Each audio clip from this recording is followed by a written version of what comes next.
Hello everyone, True Zero Emissions here. Okay, so we have the meter set up and that's connected to the step down transformer at the moment inside there.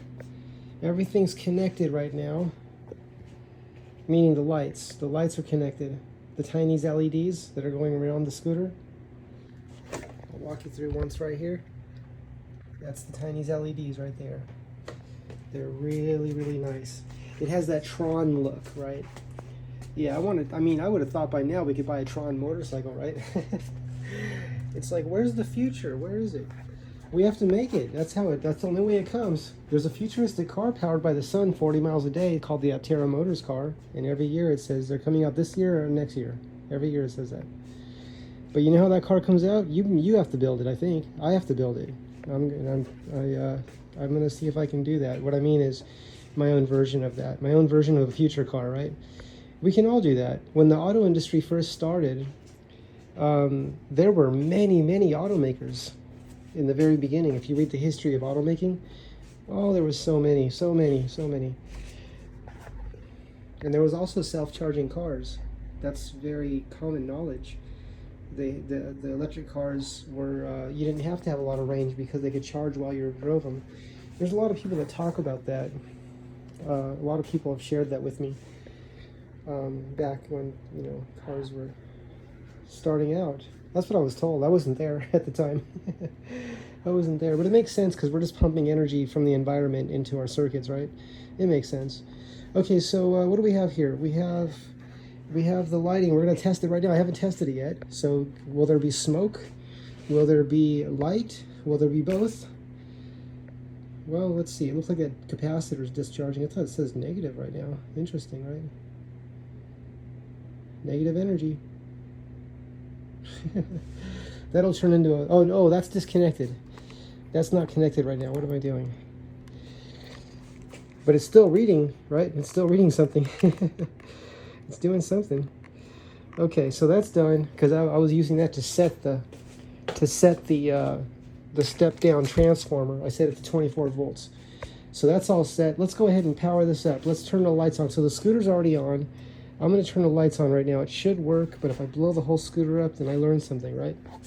I don't know what I learned yet, but we'll find out. So the controller system's all open. I don't recommend opening this. I just opened it because I wanted to access the wire. I didn't want to splice into the wire. Well, I also wanted to see what this looks like. It's a massive, huge controller. I've never seen a controller in a scooter that big. It's no wonder this thing can do 70 miles an hour. And I love that it has the ability to go walking speed. I think it has a pedestrian mode where it goes like 2 or 3 miles per hour, where you can just walk it. You can walk next to the scooter.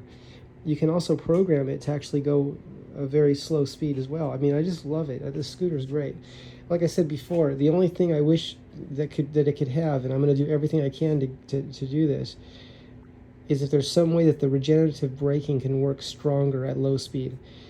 If the regen braking, the electric braking, not the pulsing, not that's something else. I'm not using that. I'm just using the regular electric brakes where it's smooth and powerfully stopping you. Those motors become generators, which charge the battery a little bit, right? But those motors become brakes. They slow the scooter down really powerfully. But at low speed, if I'm just doing like 10, 15 miles an hour, and I hit the brake, I tap it gently, the regen won't kick in. But if I'm doing a high speed and I tap the brake gently, if I have the electric braking, the regenerative braking at level 5, it'll stop really, really powerfully. And I miss that at low speed. I like what it does at low speed as well. That's a setting though, personal preference. People can turn that down or up. But on this one, even when at maximum strength, someone on the comments was saying that because of the new controller, it may act differently than the Wolf King GT Pro. Because the Wolf King GT Pro could stop at any speed, even low speed, it would stop really strongly with the electric braking. But I'm going to be open to the possibility that it's just a setting that I haven't figured out yet, or that it could just be something that's still being worked out. I don't know. But I sure miss that. But other than that, the scooter's amazing. And I totally went off on a tangent, I think they call it right there. But what I want to show you is these lights. Okay, I love talking about this scooter though. Well, let's see what happens when I turn this on. Hang on, let me put my safety glasses on. Just in case sparks fly and just in case something happens. Always got to wear the safety. These are 3M. I'm only wearing 3M safety glasses now. I was wearing some just really inexpensive safety glasses, and I didn't realize that it was affecting my sight. My eyes were getting fatigued because the lenses were not really clear. And I started using 3M because everything 3M is my favorite. And my eyes aren't getting fatigued anymore. The lens is so clear on a 3M safety glasses that my eyes are staying really sharp no matter how long I work on the scooter. Okay, here we go. Let's go ahead and power this up. There it is.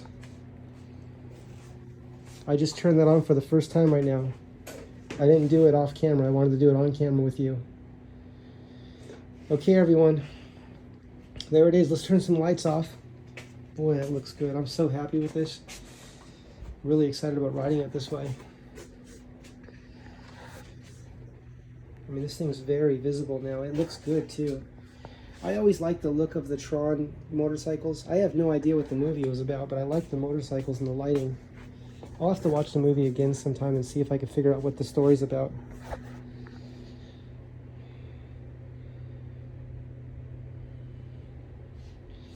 Okay, that's common though with movies. I have trouble understanding what the story, what's happening in it.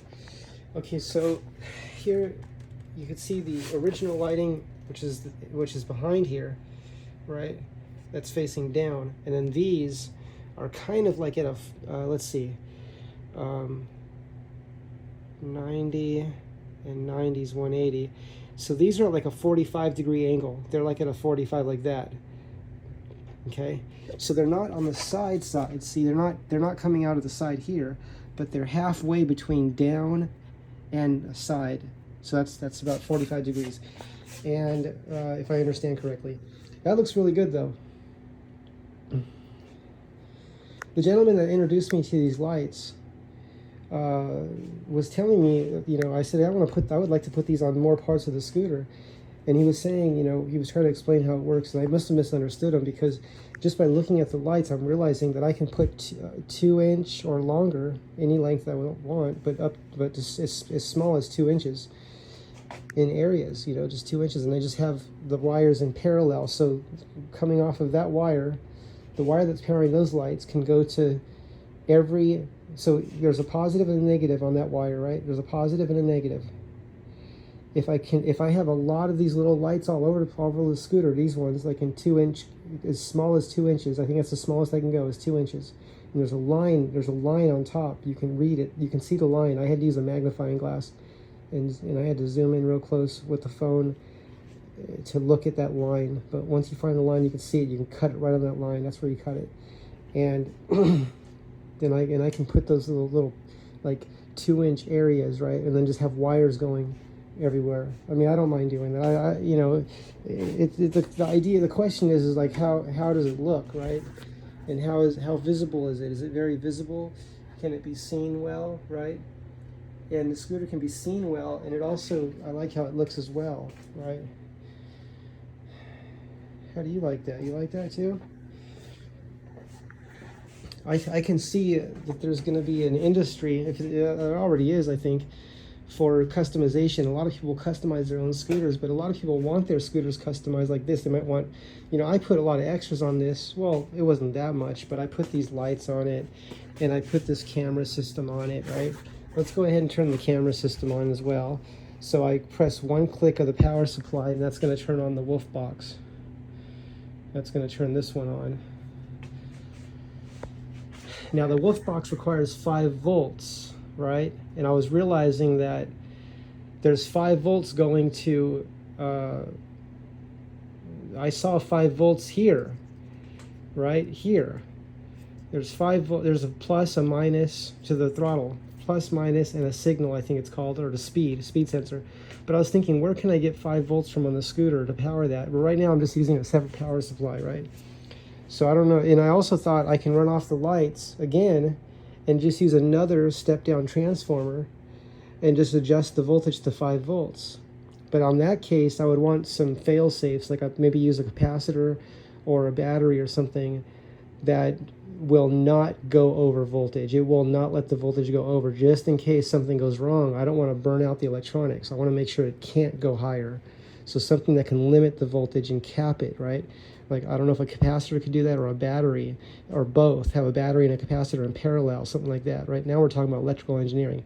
To me, this is electrical engineering. Yes, I'm a beginner, but I like electrical engineering, I like mechanical engineering, and I like taking things all the way apart and to have every single screw off of the scooter or whatever it is, a car, and then put it all back together. I think that's fun to do, and I've always done that since I was a kid.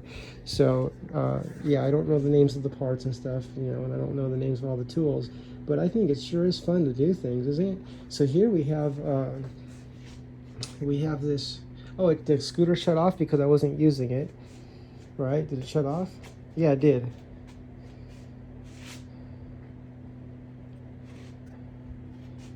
Okay, I thought I had it set longer so it wouldn't shut off for a longer time period. Oh, it's probably been on for a while. I think it's been on for a half an hour. Yeah, that's right. I just had the lights turned off. Okay, so let's go ahead and turn it back on. Okay, we're turning it back on. Yeah, everything's fine. I was a little concerned because I thought, wait a second, I have it set to 30 minutes. I'm going to trim all these. I was just, I don't cut anything until I'm done with the whole thing, and then I'll be putting the cover back on there. That's just 4 screws. I'll be using red Loctite on it. Yeah, so there it is. Let's see if this can, let's see what happens when we turn, oh, wait a second. I just realized something.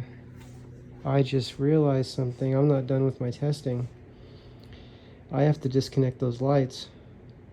This has a bright setting. I need to see what the voltage is when it's bright. I don't want to burn these out.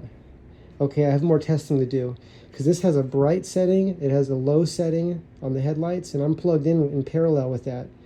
It has a, I don't know if this is bright or not. I don't know what this is right now. That may be bright. If it is, then we're probably okay. But I still want to know what the voltage is on high and low. What's the voltage, right?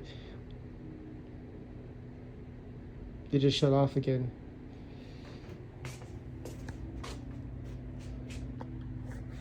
Okay, I don't know if that's because I'm running, I don't know if that's something that I'm doing here. I don't know if I'm overheating the circuit and causing that to shut off.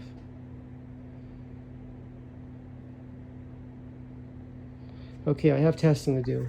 Now, if that is the reason that the scooter's turning off, if that is the reason that it's turning off because I'm pulling too much power from the headlights, then I will disconnect the tiny LEDs from the parallel circuit with the headlights, and then I will just run that to a battery, a 6-cell battery. That's what I'll do. Okay, everyone. See you in the next video.